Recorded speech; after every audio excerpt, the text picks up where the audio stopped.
16 श्राद्ध क्यों करने का, गया जी देने के बाद दोबारा इधर क्यों आने का जानना चाहेंगे क्या नहीं? अपने भगवान परशुराम जी का नाम सुना है। भगवान परशुराम जी बड़े मातृ भक्त थे। उनके माता का नाम था माता रेणुका देवी और उनके पिताजी का नाम था जमदग्नि ऋषि। जमदग्नि ऋषि जो थे वो अपने नाम के जैसे क्रोधी थे, गुस्से वाले थे। सुना है कि नहीं? तो एक बार उनका और माता रेणुका का, मियाँ बीबी का झगड़ा हो गया। आपका होता है क्या?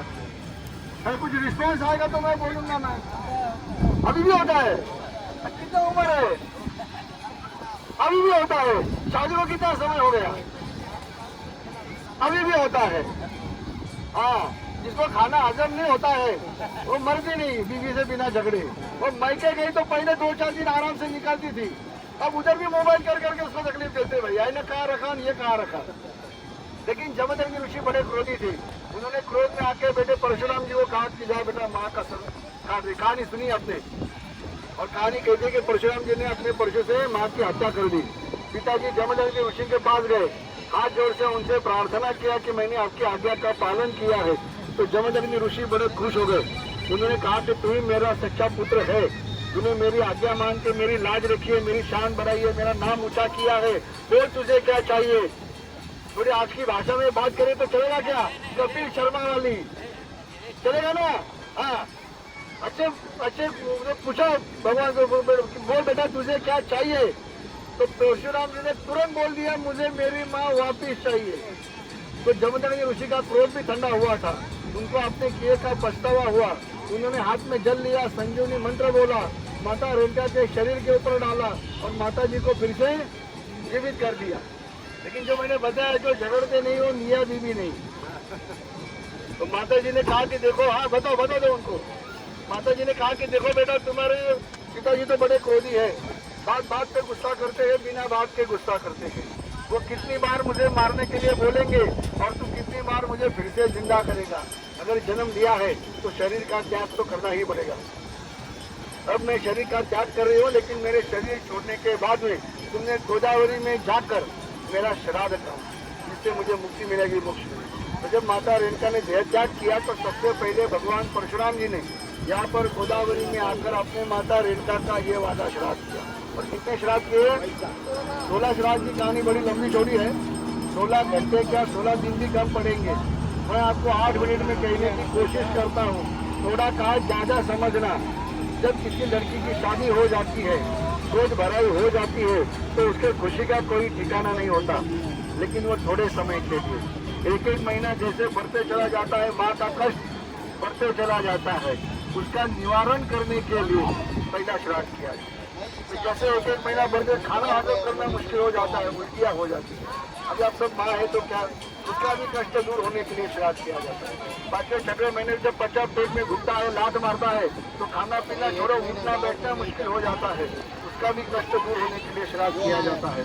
9 महीना पूरा होते होते खाना पीना उठना बैठना बहुत दूर की बात, चैन से सोना, करवट बदलना, नींद हराम हो जाती है, उसका भी कष्ट दूर होने के लिए श्राद्ध किया जाता है। प्रसूति की पीड़ा, खुद के जान को जोखिम में डालकर मृत्यु के जैसे पीड़ा सहकर माँ ने अपने को जन्म दिया है, उसका भी कष्ट दूर होने के लिए श्राद्ध किया जाता है। सीने से लगाती है, दूध पिलाती है, वक्त बेवक्त देखिए रोज का गज बनाती है। किसी के साथ झगड़ा होगा तो बोलते हैं माँ का दूध पिलाओ तो सामने आओ, ये माँ के जो वक्त दूध पिलाओ, उसके बाद में बाजार के दूध में वो बात नहीं होती।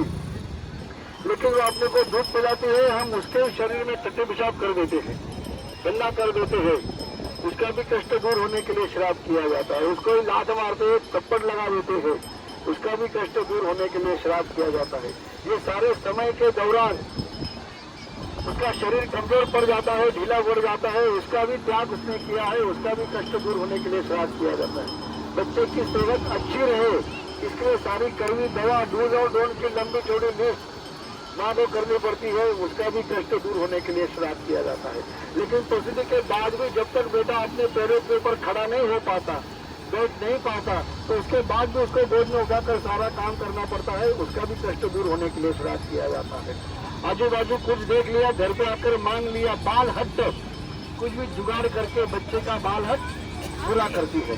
कभी कभी गुस्सा भी करती है, डांटती भी है, मारती भी है, बाद में अकेले में जाके रोती है, इतनी नन्ही सी जान को क्यों मारा, लेकिन अगर बच्चे बिगड़ गए तो दुनिया पिता को कुछ नहीं बोलती, माँ को खरी खोटी भला बुरा कहती है। इसके लिए उसको समय समय पे कठोर भी होना पड़ता है, सख्त भी होना पड़ता है। उसका भी कष्ट दूर होने के लिए श्राद्ध किया जाता है।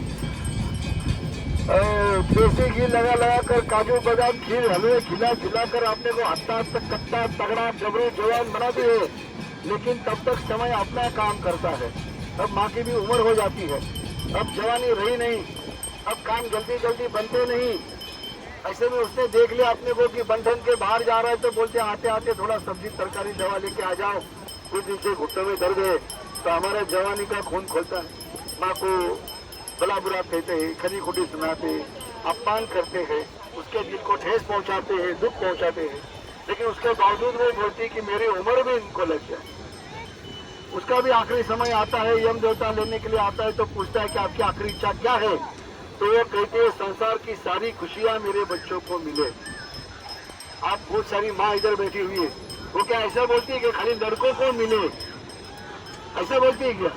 ये श्राद्ध करने वाला है बस इनको ही मिले, चाहे लड़का हो चाहे लड़की हो, माँ के प्यार में कोई भेद नहीं रहता। बल्कि कुड़ी जो होती है उससे तो थोड़ा ज्यादा ही होता है। ऐसा कहावत है कि कुड़ी माँ का दुगना दूध पीती है, इसलिए श्राद्ध करना चाहिए कुड़ी ने भी। तो मैंने डॉक्टरों को पूछा ऐसा कुछ होता है क्या? वो बोले ऐसा कुछ नहीं होता। कहाँ से कहावत तुम्हारे पंडित को खोज के लाते, क्या मालूम। तो किसी ने मेरे को टोका, तो मैंने पिताजी को पूछा भाई आप ये बोलते हैं क्या, मतलब झूठ है ये? वो बोलते ऐसा नहीं है, समझो कुड़ी जो है वो पराया धन है क्या नहीं? उसको बड़े नाजों से पालना पड़ता है।